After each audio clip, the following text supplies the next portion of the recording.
नमस्कार दोस्तों, welcome to my YouTube channel English notes.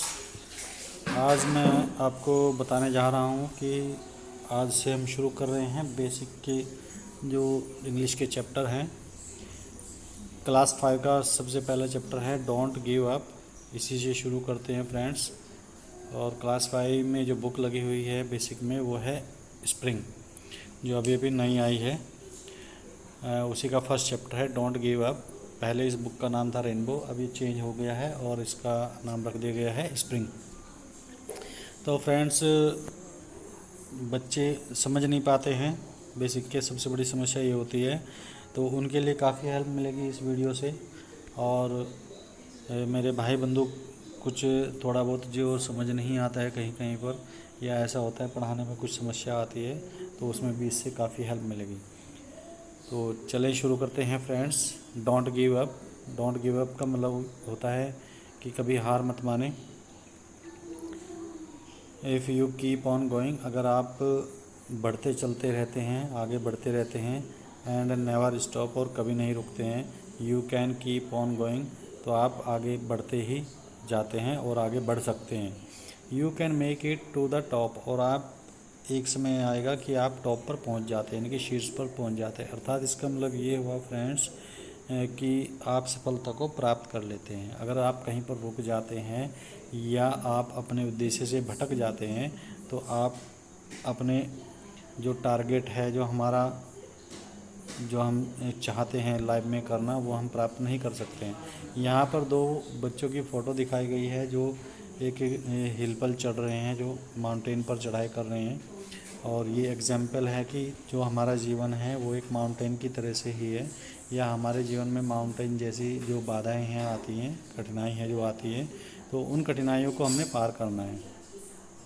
तो एक बार और फिर बता देते हैं फ्रेंड्स कि if you keep on going, कि अगर आप चलते रहते हैं, एंड नेवर स्टॉप, और कभी रुकते नहीं हैं, तो you can keep on going, आप हमेशा बढ़ सकते हैं, आगे जा सकते हैं। You can make it to the top, और इतना आगे जा सकते हैं कि आप टॉप पर पहुंच जाते हैं।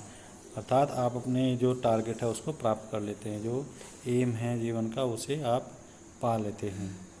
उसके बाद फ्रेंड्स इसमें दिया हुआ है कि life is full of mountains. जैसे अभी मैं बता रहा था कि माउंटेन्स का मतलब यहाँ पे है बाधाएं, कठिनाइयाँ, हार्डशिप ऑफ लाइफ, यानी कि हमारे जीवन में बहुत सारी माउंटेन्स आती हैं, यानी कि पर्वत रूपी जो बाधाएं आती हैं।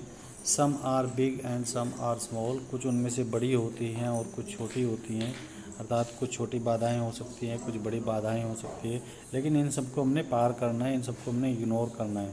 But if you don't give up, लेकिन अगर आप नहीं छोड़ते हो, नहीं हार मानते हो, तो you can overcome them all, तो आप उन सब के ऊपर विजय प्राप्त कर सकते हैं फ्रेंड्स, यानी कि आप उन सबसे पार पा सकते हैं। अर्थात जो पहाड़ रूपी जो बाधाएं होती हैं, कठिनाइयाँ होती हैं, आप जीवन में उन सबको पार कर जाते हैं अगर आप बीच में नहीं रुकते हैं, आप बढ़ते चले जाते हैं। तो फ्रेंड्स, इसमें लास्ट पैराग्राफ ये है, सो कीप ऑन गोइंग, इसलिए आप बढ़ते रहो, चलते जाओ। ट्राई नॉट टू स्टॉप, और कभी रुकने की कोशिश मत करो। When you keep on going, जब आप बढ़ते चले जाते हो, you can make it to the top, और तुम एक समय यह आता है कि आप टॉप पर पहुंच जाते हो। अर्थात जो आप अचीव करना चाहते थे, जो आपका उद्देश्य था, वो आप प्राप्त कर लेते हैं। यहाँ पर इन बच्चों को दोबारा से दिखाया गया है कि ये हिल टॉप पर पहुंच गए हैं, और उन्होंने यहाँ पे फ्लैग भी लगा दिया है, जो एक विजय का सूचक है, यानी कि अपनी लाइफ में ओवरकम हो गए हैं, जीत लिया है इन्होंने लाइफ को। तो फ्रेंड्स, इस पोएम का उद्देश्य है केवल बच्चों को एनकरेज करना, प्रोत्साहित करना कि आप अपने जीवन में कभी भी हार मत मानो, चाहे वो पढ़ाई हो, चाहे वो कोई भी कार्य हो, या जीवन का कोई लक्ष्य हो, तो आपको बिल्कुल भी हार नहीं माननी चाहिए फ्रेंड्स। तो फ्रेंड्स, ये पोएम इतनी ही थी। अब इसका आगे थोड़ा सा बुक वर्क करा देते हैं और एक्सरसाइज करा देते हैं। फ्रेंड्स, इसमें एक्सरसाइज अब शुरू हो जाती है, और इस एक्सरसाइज का जो उद्देश्य है फ्रेंड्स, वो ये है कि बच्चे चैप्टर को अच्छे से समझ पाए हैं या नहीं समझ पाए हैं। सबसे पहले इसमें क्वेश्चन है friends, where are the children going, बच्चे कहाँ जा रहे हैं। तो जैसे कि मैंने बताया था कि इस पिक्चर में दिखाया गया है कि बच्चे एक हिल पर जा रहे हैं, पहाड़ी पर जा रहे हैं, तो इसका आंसर बनेगा the children are going to the top of the hill, to the top of the hill. तो फ्रेंड्स इसको यहाँ पे नोट कर लेंगे, टू द टॉप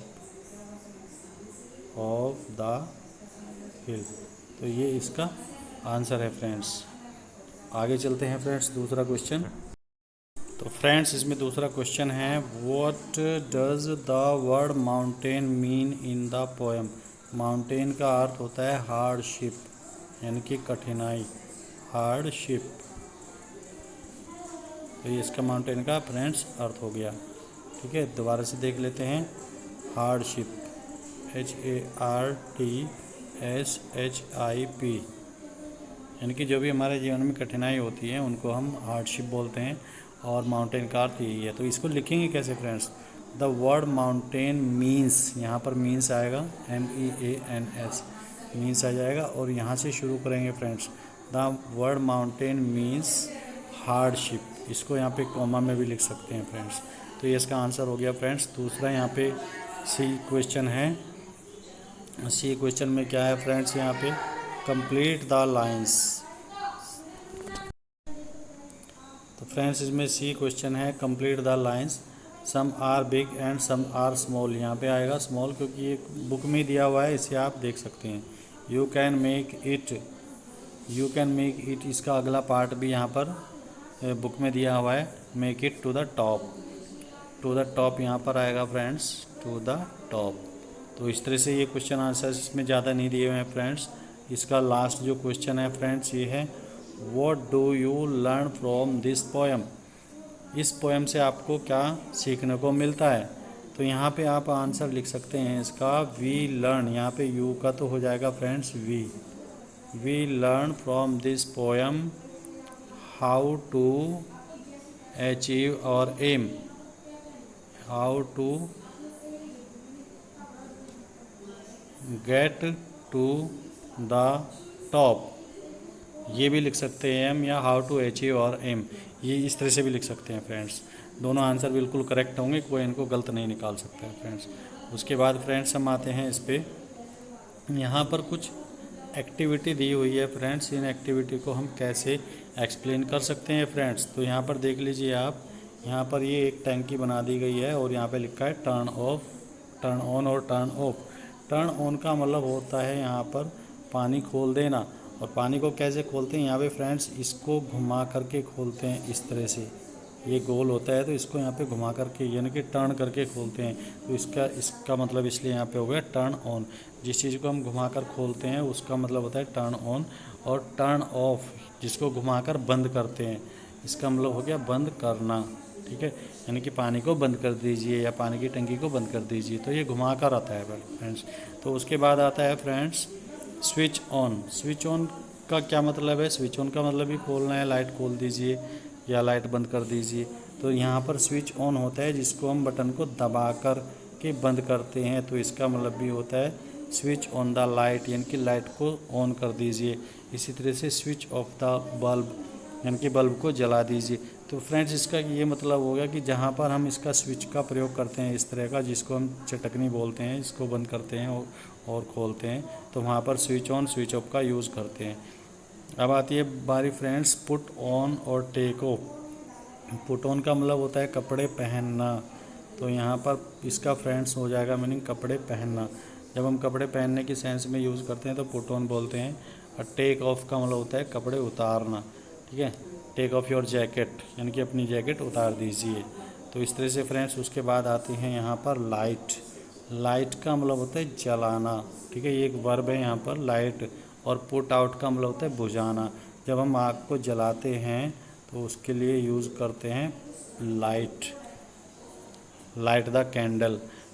ओके, और इसी तरह से पुट आउट का मतलब होता है बुझाना, पुट आउट द कैंडल। इस तरह से हम इसको यूज़ कर सकते हैं फ्रेंड्स। तो उसके बाद आता है फ्रेंड्स पुट इन। जब हम कोई चीज़ हम किसी के अंदर रखते हैं, अलमीरा में रखते हैं या फ्रिज में रखते हैं, यहाँ पर ये फ्रिज को दिखाया गया फ्रेंड्स। पुट इन का मतलब अंदर रखना, अंदर रख देना कोई चीज़। तो इसको भी हम करा देंगे बच्चों को फ्रेंड्स, अंदर रख देना। टेक आउट का मतलब होता है निकालना। ठीक है। जब हम फ्रिज में से कोई चीज़ निकालते हैं, फ्रिज जैसी कोई चीज़ होती है, विंडो में से हम कोई चीज़ निकालते हैं तो उसको बोलते हैं टेक आउट। तो फ्रेंड्स ये इस तरह से यहाँ पर ये एक्सरसाइज हो गई पूरी हमारी, ठीक है। और ये आगे की चार्ट की एक्टिविटी है फ्रेंड्स, तो इसको हम बच्चों से अपने आप करा सकते हैं।